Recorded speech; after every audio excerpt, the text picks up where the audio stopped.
Hi friends, അപ്പോൾ ഇന്ന് രേണുസുധിയുടെ വിശേഷം തന്നെയാണ്. രേണുസുധിയുടെ ഫോട്ടോസുകളും വീഡിയോസുകളും റീൽസും ഒക്കെ വൈറലായത് ഒരുപാട് വിവാദങ്ങളും പ്രശ്നങ്ങളൊക്കെ ഉണ്ടാക്കി. ഇപ്പോൾ അതിൽ നിന്നൊക്കെ വ്യത്യസ്തമായിട്ട് ഇപ്പോൾ വേറെ ഒരു കാര്യമാണ് ഇപ്പോൾ സോഷ്യൽ മീഡിയയിൽ നടക്കുന്നത്. രേണുസുധിയെ ഇപ്പോൾ വിവാദത്തിൽ കൊണ്ടെത്തിക്കുന്നത് കിച്ചു ഇട്ട ഒരു വീഡിയോ ആണ്. കിച്ചു തൻ്റെ അനിയനെ കാണാൻ പോയതും അവിടെ കിച്ചുവുമായിട്ട് ഋതപ്പനുമായിട്ട് ചെലവഴിച്ച നിമിഷങ്ങളൊക്കെയാണ് ആ വീഡിയോയിൽ കിച്ചു പങ്കുവച്ചത്. രേണുവിനെ എല്ലാവരും കുറ്റപ്പെടുത്തുന്ന ഒരു കാര്യത്തിലാണ്. സുധിക്ക് കിട്ടിയ അംഗീകാരം എല്ലാം ചാക്കിൽ കെട്ടി അലക്ഷ്യമായി കട്ടിൻ്റെ അടിയിൽ വയ്ക്കുകയും എന്നാൽ രേണു കിട്ടിയ ട്രോഫികളെല്ലാം ടേബിളിൻ്റെ പുറത്ത് അടുക്കി വെച്ച രീതിയിലുമാണ് കാണപ്പെടുന്നത്. മാത്രവുമല്ല, ആ വീട് വൃത്തിയില്ലാതെ അലങ്കോലമാക്കിയിട്ടിരിക്കുന്നത് എല്ലാവരും കണ്ടതുമാണ്. സോഷ്യൽ മീഡിയയിൽ മാത്രവുമല്ല എല്ലാവരും ഇതിനെക്കുറിച്ച് വിമർശിച്ചതുമാണ്. അതിനെല്ലാം മറുപടിയുമായിട്ട് രേണുസുധി സോഷ്യൽ മീഡിയയിൽ പറഞ്ഞത് ഇങ്ങനെയാണ്. തൻ്റെ മകൻ ഋതപ്പൻ ആ ട്രോഫികളെടുത്ത് നശിപ്പിക്കാതിരിക്കാൻ വേണ്ടി സുധിച്ചേട്ടന് കിട്ടിയ ട്രോഫികളെല്ലാം സുരക്ഷിതമായി ചാക്കിൽ കെട്ടി ഞാൻ കട്ടിൻ്റെ അടിയിലെ ഭാഗത്ത് വെച്ചത് എന്നാണ്.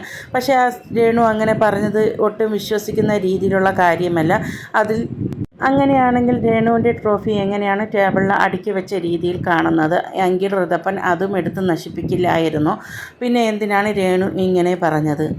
ഇതിൻ്റെ പിന്നാലെ വേറൊരു വിവാദമായിട്ട് രേണു എത്തിയിട്ടുണ്ട്. വീട് ചോർച്ച എന്നുള്ള കാര്യത്തെക്കുറിച്ചാണ്.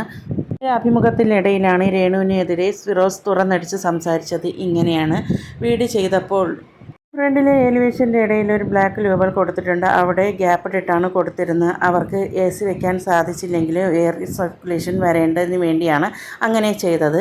വെളിച്ചവും വന്നോട്ടെ എന്ന് കരുതി ഞങ്ങൾ കൊടുത്ത ഡിസൈനാണ്. കഴിഞ്ഞ തവണ ലെഫ്റ്റ് സൈഡ് ഇങ്ങനെ ഒരു പ്രശ്നം പറഞ്ഞപ്പോൾ ഞങ്ങൾ ഗ്ലാസ് വെച്ച് അടച്ചു കൊടുത്തതാണ്. ഫിറോസ് പറയുന്നു, ഇപ്പോൾ സ്വാഭാവികമായിട്ട് അവിടെ നല്ല മഴയാണ്. മഴ പെയ്യുമ്പോൾ ചെറിയ രീതിയിൽ ചാറ്റലടിക്കും. വീട്ടിനകത്ത് വെള്ളം ചെറുതായിട്ട് വരും. ഈ ഗ്ലാസ് വെച്ച് അടയ്ക്കാനുള്ള പ്രശ്നമേ ഉള്ളൂ. അതിനെയാണ് വീട് ചോരുന്നു എന്നൊക്കെ പറഞ്ഞ് പ്രശ്നമുണ്ടാക്കിയെന്ന് ഫിറോസ് പറയുന്നു. രേണു ഇങ്ങനെ വീടിനെക്കുറിച്ച് വിവാദമുയർത്തിയപ്പോൾ അവരുടെ ബിസിനസ്സിനെ നല്ല രീതിയിൽ ബാധിക്കുന്നുണ്ടെന്നാണ് ഫിറോസ് പറയുന്നത്.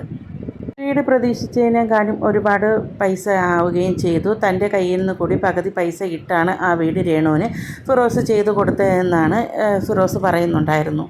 വീട് ഫിറോസ് പൂർത്തീകരിച്ച് കൊടുക്കുകയും ചെയ്തു. അതിനുശേഷം പാലുകാച്ചിന് ഫിറോസിനെ വിളിച്ചെങ്കിലും ഫിറോസ് പോയി ഭക്ഷണമൊന്നും കഴിച്ചില്ല. കഴിക്കാതെയാണ് ഫിറോസ് തിരികെ വന്നത്. അതിനുശേഷം കുറച്ച് നാൾ കഴിഞ്ഞപ്പോൾ അവിടെ ബൾബ് ചീത്തായാലോ ഒരു ഫാനും ചീത്തായാലോ എന്ത് ചീത്തായാലും നേരെ ഫിറോസിനെയാണ് രേണു വിളിക്കുന്നത്.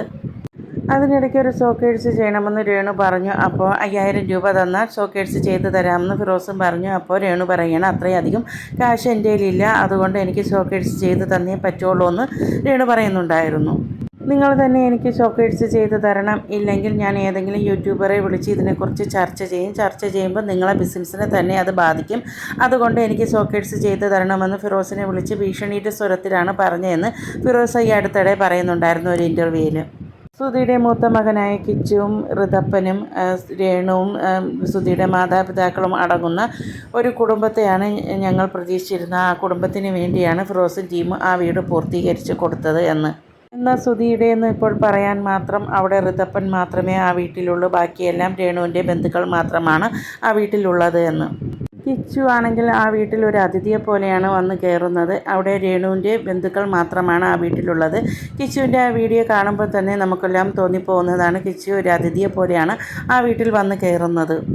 വീടുമായിട്ട് ബന്ധപ്പെട്ട് വേറൊരു കാര്യം കൂടി രേണു പറയുന്നുണ്ടായിരുന്നു. ഞങ്ങൾ ഈ വീട് അപേക്ഷിച്ച് വാടക വീട് അന്വേഷിച്ച് നിൽക്കുകയാണ്. കയ്യിൽ കാശില്ല, കയ്യിൽ കുറച്ച് കാശ് ഉണ്ടായി തീർന്നാൽ ഞങ്ങൾ ഈ വീട്ടിൽ നിന്നും മാറും, ഇപ്പോൾ പോകുന്നില്ല എന്നാണ് പറഞ്ഞ് ഋതപ്പൻ കിടക്കുന്ന റൂമാണ് ചോരുന്നത്. ചെറിയൊരു ചോർച്ച ഉണ്ടെന്ന് പറഞ്ഞ് ആ വീട് വേണ്ടാന്ന് പറഞ്ഞ് വാടകയ്ക്ക് പോകണം എന്ന് പറയുമ്പോൾ രേണു അത് മനസ്സിലാക്കണം. എത്ര കഷ്ടപ്പെട്ടിട്ടാണ് ആ ഫിറോസി ടീം ആ വീട് അവർക്ക് വെച്ച് കൊടുത്തതെന്ന്. അപ്പോൾ അവരുടെ വിഷമമെങ്കിലും രേണു മനസ്സിലാക്കണ്ടേ? അവർ രേണുവിൻ്റെ മക്കൾക്കും രേണുവിനും വേണ്ടിയല്ലേ ആ വീട് വെച്ച് കൊടുത്തത്. ഇതിനിടയ്ക്ക് രേണുവിന് സ്ഥലം കൊടുത്ത ആ ബിഷപ്പും വന്ന് സംസാരിക്കുന്നുണ്ടായിരുന്നു ഒരു ഇൻ്റർവ്യൂവിൽ. രേണുവിനല്ല ആ സ്ഥലം കൊടുത്ത് രേണുവിൻ്റെ മക്കൾക്കാണ് കൊടുത്ത്. ഇതുപോലെയുള്ള പാവങ്ങൾക്ക് ഇനി എങ്ങനെയാണ് ഞങ്ങൾ ഈ സ്ഥലങ്ങൾ കൊടുക്കും? ഇങ്ങനെ വിവാദമാവില്ല, ആ കാര്യത്തിൽ പേടിയൊക്കെ ഉണ്ടെന്ന് ബിഷപ്പ് പറയുന്നുണ്ടായിരുന്നു.